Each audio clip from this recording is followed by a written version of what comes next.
Welcome, welcome, welcome, ladies and gentlemen, boys and girls, and everybody in between. Jackie's Sports Show, and you are tuning into that very sports show once again. Happy Tuesday. How you doing? How's your family? How was your weekend?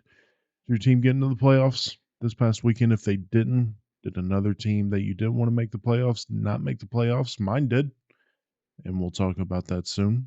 Did you enjoy the national championship last night? Went out to Buffalo Wild Wings my with my grandparents and my cousins. Watched the game, and it was pretty fun to watch. Disappointing in a little bit, but of course we'll talk about that later. And of course, before we get into the show, make sure you like, rate, and share wherever you are, especially rating, especially sharing it, trying to grow, trying to do all that good stuff. And the rest of the house cleaning will be at the end of the episode. I don't know why I'm like putting so much emphasis on every word I talk about right now. Rate, like, share, and I'll stop doing that, I promise. In today's show, we're going to talk a little John Morant. We're going to talk some Eagles, some Titans, some Bills, some coaching changes that have happened on Black Monday. And of course, we'll talk the national championship, and then I will get out of your hair until Thursday's prediction show. So let's get into it. The first story, like I said, John Morant. John Morant comes back to the Grizzlies after the Grizzlies look dead in the water. The Grizzlies win 8 of their first 20 games. I believe that was the record. John Morant comes back. All of a sudden, they're 6-2. All of a sudden, the Grizzlies are playoff contenders, and now they're not because John Morant has undergone shoulder-ending surgery, which is a disaster for the Grizzlies. Pretty much ends the Grizzlies season. We saw how bad they were, even with Marcus Smart healthy, even with the injuries, even without the injuries, we saw how bad the Grizzlies were without John Morant. Like I said, he came back, he changed the team, and now he's gone again. It's very unfortunate. It's very, very unfortunate. And we just, as Grizzlies fans, we got to look forward to next season because this season is pretty much dead in the water. That's all. It's a little, it's a little pessimistic, if you want to say, when talking about the Grizzlies and John Morant. Of course, this team has played well without him, but this team has played well without him last season, but I don't have a lot of hope when it comes to this team without John Morant this season. So let's talk about what happened this past Saturday and Sunday. Well, past Sunday, nothing really major happened on Saturday outside the Texans and Steelers winning. Bad news, Eagles. Bad news, Eagles. The Eagles lost to the Giants, I believe 27-10. It was ridiculous. I don't know how. Well, you had some injuries, but even before the injuries, you weren't playing that well. And the Eagles' sell job of the NFC East title really needs to be studied by every salesman in the United States. Oh my God. All you had to do was win more games than the Cowboys. That's all you had to do. And you had a much easier schedule than the Cowboys did. And you couldn't do it. You couldn't do it. And now not only could you not close the door on the NFC East title, now Jalen Hurts is day by day with his finger injury. It really looks like Marcus Mariota is going to start for you against the Buccaneers. And A.J. Brown's knee is injured, and I believe they have one more major injury. All you had to do was win a couple games to win the NFC East, and you lost 5 of your last 6 games. Now, I was saying that the Eagles were overrated this entire season. They were not a team that was 11-1. Y'all heard it multiple times on the podcast. They were not a team that was an undefeated team. They're not a team that's a one-loss team. And they showed it in the last month. Yes, Jalen got hurt. Yes, AJ got hurt against the Giants. But now, just take away that game, that means you lost 4 of your last 5. You know what I mean? It's the Eagles are in trouble. And the Buccaneers are no walk in the park. Now, they can be depending on which Buccaneers team shows up. But if the good Buccaneers team shows up, they're definitely not a walk in the park. And you have to go to Tampa. Yes, you won previously in the year, but who knows what's going to happen, especially if you have Marcus Mariota quarterbacking your team. I love Marcus, former Titans legend or Titans legend Marcus Mariota. I love Marcus, but can he really go out and win you a road playoff game? I don't know. I don't know. Bad news, Eagles. Bad news, Philadelphia Eagles. And they kind of deserve it. Come off as an Eagles hater, and if you look close, I'm wearing an Eagles hoodie because this is the only hoodie I have in the house that's clean right now. But Nick Sirianni is annoying. Their fan base is annoying. AJ Brown's been acting wild all season. The defense isn't great. The Eagles are just an annoying team, and it's going to be funny to watch them get bounced in the first round if they get bounced in the first round. Let's talk Jaguars Titans. Jaguars lost to the Titans and knocked themselves out of the playoffs. But I like to say that the Titans knocked them out of the playoffs. The Titans did a lot of good, a lot of giving this weekend. Christmas came late for a lot of people with the Tennessee Titans. We were a little late on our gifts. We gave the Houston Texans the AFC South title. We gave the Pittsburgh Steelers a playoff berth, and we granted the Bills a berth in the playoffs, even though they beat the Dolphins at that time. That was before the Bills Dolphins game happened, and we gifted them a spot in the playoffs. And for the Jaguars, I wouldn't be so quick to be too upset about this. This was honestly the best case for the Jaguars. The Jaguars have a lot of problems. And if they were AFC South division winners and they win the playoffs, won a couple playoff games, won a playoff game, I think that was a weird sound. That would postpone fixing a lot of the problems in Jacksonville. Um, ownership might be like, "Hey, we're on the right track, so two thumbs up, let's get it." But losing this game, losing the division title, losing a chance at the playoffs, I think that's going to light a fire under this GM, under this owner to fix the big issues that the Jaguars do have so that the Jaguars become better. And this AFC South division next year is going to be a fun division to watch. It's going to go from the worst division in the AFC, one of the worst divisions in the NFL, to one of the divisions to watch. Because the Texans are way ahead of schedule and being great. If Anthony Richardson can stay healthy, the Colts are going to be great. The Jaguars are going to be great. And the Titans, while being in rebuild mode, should have a great defense and a fun young quarterback to follow. So that's what I think about the Jaguars and the Titans this Sunday. Bills Dolphins. Bills beat the Dolphins.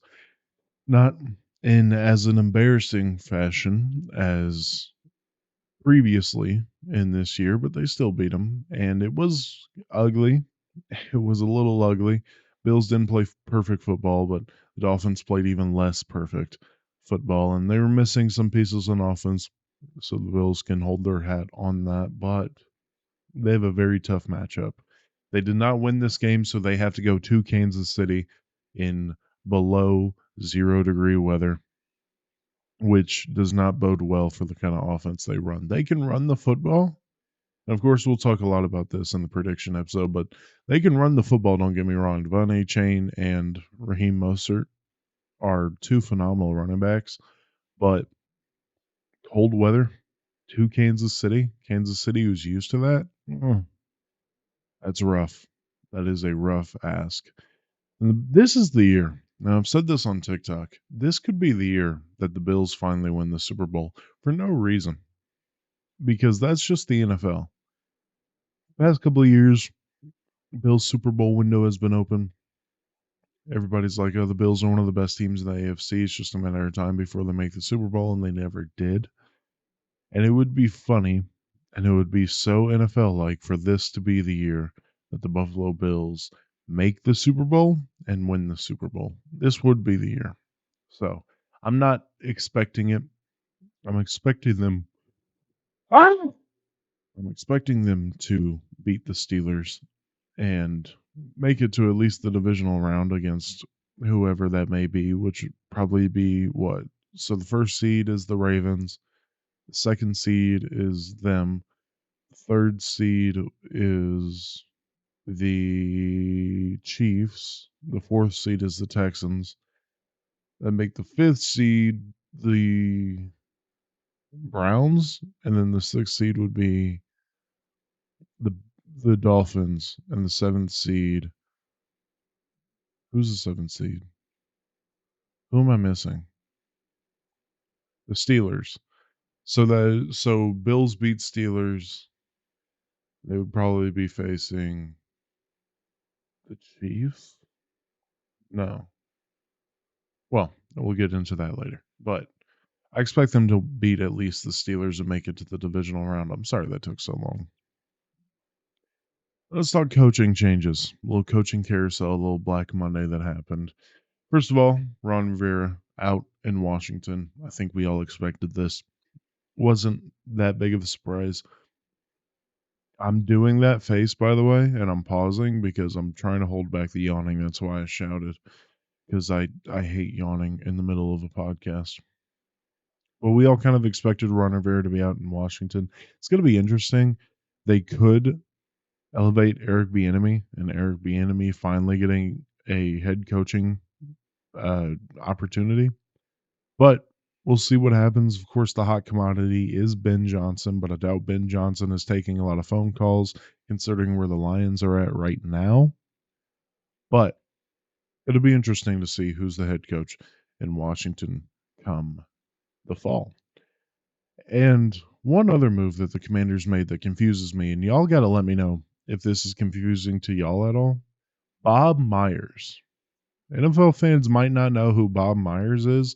Bob Myers was the GM of the Warriors dynasty. And apparently, he stopped and then he was a TV personality until the Commanders are calling. And now he is the GM of the Washington Commanders. Now, I hear he's one of the smartest minds in sports, period. But in my mind, he's a basketball guy. Building a basketball team is so much different than building a football team. It's so much different. So maybe I'm not. And my cousin let me know of this when we talked about it yesterday. The new owner of the Commanders is a basketball guy. He's also partial owner of the 76ers, I believe. So you have ties there. I really hope that this is not an early sign of being an incompetent owner.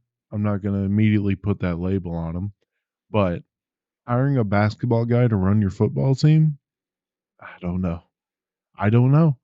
And you can't blame me for not knowing. You can't blame me for doubting this. Yes, this is the kind of thing that is so ridiculous that you will think to yourself, maybe I'm not smart enough to understand this because of how stupid I think it is. But we'll see. It sounds ridiculous. It sounds like a basketball guy wanting a smart basketball guy in his franchise and putting him in charge of. I'm just going to leave it at that. I'm just going to leave it at that. I'm worried. I'm worried, dog. Arthur Smith fired in Atlanta. In my notes, I put already know Atlanta. Arthur Smith got fired pretty much at midnight after the game, and it was warranted. I think Arthur Smith will find an offensive coordinator position somewhere else. He won't be out of the league. He'll find himself on a franchise's coaching list, on a franchise's coaching roster.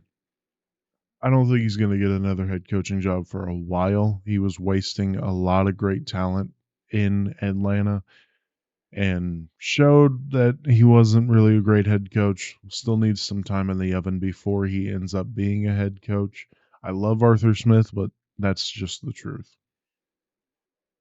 Now, lastly, Mike Vrabel. Mike Vrabel didn't get fired, but there's a lot of talk about Bill Belichick stepping down, and even Bill Belichick just stepping down, but still being in the franchise.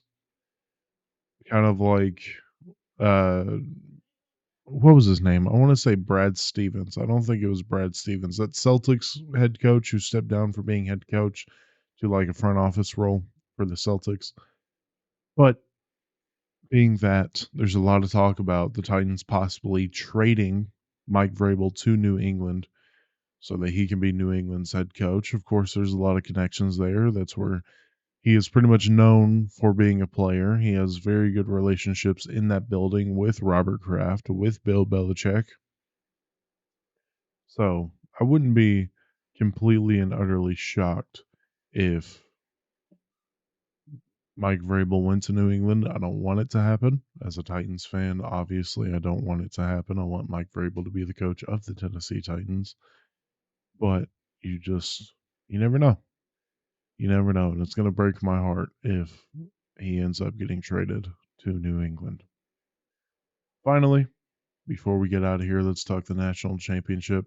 Michigan pretty much manhandled Washington this entire game.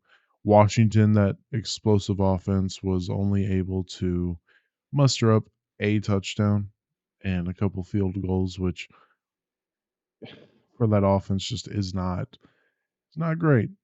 It's not great. And that came off the back of MPJ playing very poorly. He was missing receivers all day. And even when he had time in the pocket to make the correct decision, he wasn't making the correct decision. Like I said, he was missing wide open guys. It was a very, very bad day for Michael Penix Jr. And unfortunately, that is going to severely hurt his draft stock. Biggest game of your life, and you do that. He did get hurt, I believe, somewhere in the third quarter, where he was holding his ribs for pretty much the rest of the game. But even before that, he was playing very, very poorly. And I told y'all the two matchups that you needed to watch was the offensive line versus that Michigan pass rush and the defense, that Washington defense against Michigan's ground attack. And both of those were disasters for Washington. Michael Penix Jr. was having guys in his face all day. Like I said, he played poor. Sometimes he had a clean pocket, and he still was not making good throws or good decisions. But outside of that, outside of those handful of times, he had guys in his face all night. And the defense gave up 200 yards on the ground. Now, a lot of that was in the first quarter. A lot of it was in the first quarter, and they kind of cooled out. Washington's defense got a lot better as the game went on, but it still was not great. It still was not great. Both of the matchups I said that Washington needed to win, they lost, and they lost bad. And that turned into them losing the national championship. Congratulations to Michigan, to the Michigan Wolverines. And this really lights a fire or makes the Jim Harbaugh to the NFL so much more intriguing. Because now officially Jim Harbaugh has done everything there is to do in college football. He has done everything he wanted to do at Michigan. He beat Ohio State, he won the Big Ten, and now he's won a national championship. He's done everything he signed up to do, and now the NCAA is closing in around Michigan. He's already been suspended, I think, twice this year. Everything's closing around in Michigan. So it would be it would this would be the time for the Jim Harbaugh to the NFL rumors to be proven to be true. Now that's the show. I'm having to go away. My lady's pretty sick, so I will yeah. My lady's pretty sick, so I need to take care of her. And but I need to put out a podcast today. So I love you. I will catch you guys on Thursday for the prediction episode of the podcast. Thank you for tuning in. Thank you for watching. If you watched on YouTube, I much appreciate it. And Of course, let me know what y'all think of these topics. Let me know what I missed. Let me know on Twitter at JJester615 or the show's Twitter at Jackie's Show. Email me, oldjackieboy1021 at gmail.com. That is OLE, JackieBoy1021 at gmail.com. Like I said, I'll see y'all on Thursday. Thank you for tuning in. Peace.